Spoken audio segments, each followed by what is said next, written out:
a lot of this is really reductionist thinking. You know what I mean? And this happens for all different. If I can switch gears just a little bit, because I think this is really important for people to hear. People want to isolate out nutrients as being good or bad. And I would really implore people that nutrients are not necessarily good or bad. Context matters. And what really matters is lifestyle and overall eating patterns. That is what matters. You cannot possibly think that in a diet where there are thousands of different nutrients that we ingest, that it's one thing is causing all the problems that we're having, right? And this, whether it's leucine or sugar or whatever. Because when you isolate out these things, you can find mechanistic data to support almost anything you want. But even things that we think we know, like I remember when I got to grad school and I was like, high fructose corn syrup, independently fattening, it doesn't matter the calories, anything like that. And again, do I think high fructose corn syrup is good? Absolutely not. I think it's hyper palatable. I think people overeat it. But if you look at the studies pretty closely, it seems to mostly be an energy thing, that it just provides too much energy. Now, people hear that and they think it's a dismissal of it, like that it's, I'm condoning it or something like that. And I'm not condoning it. I'm just saying that if you isolate it out and you keep people's calories the same, it doesn't seem to have the same effect. But do people who eat a lot of high fructose corn syrup keep their calories the same? Of course not. They eat more calories than other people. They also usually eat more, processed foods, more fats, all that sort of thing. So a great study that I think came out a couple years ago that I think really highlights this point was a study where they looked at cancer incidence from any form of cancer, and it was in Canada.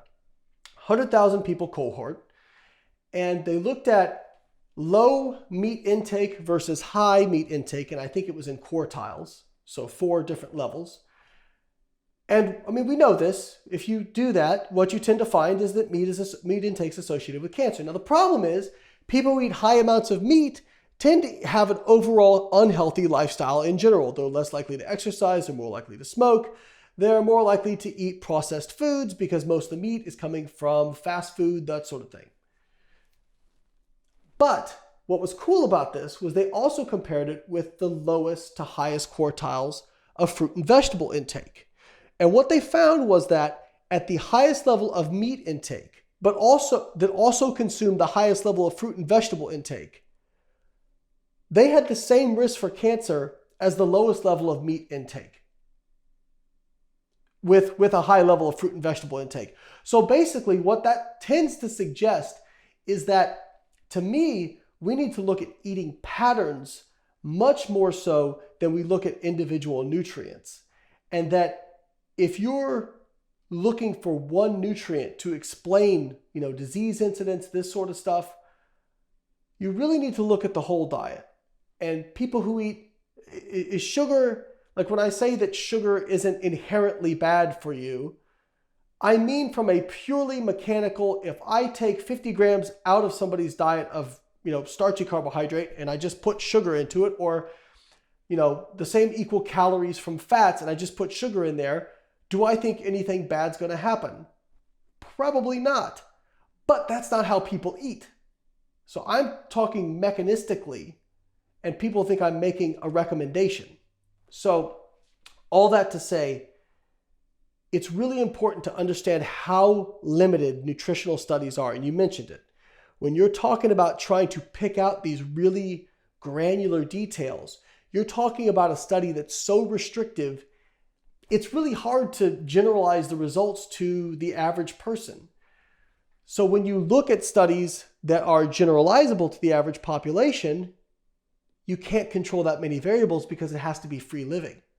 And if it has to be free living, I mean, it's very hard to pick out differences because dietary adherence tends to be so low. So I know I went off on a really big divergent rant, but acute versus chronic, localized versus systemic, people just don't understand the differences. And this includes scientists.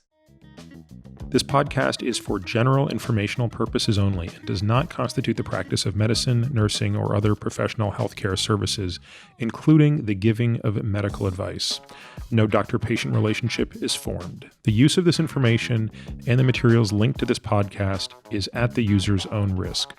The content on this podcast is not intended to be a substitute for professional medical advice, diagnosis, or treatment. Users should not disregard or delay in obtaining medical advice from any medical condition they have, and they should seek the assistance of their healthcare professionals for any such conditions.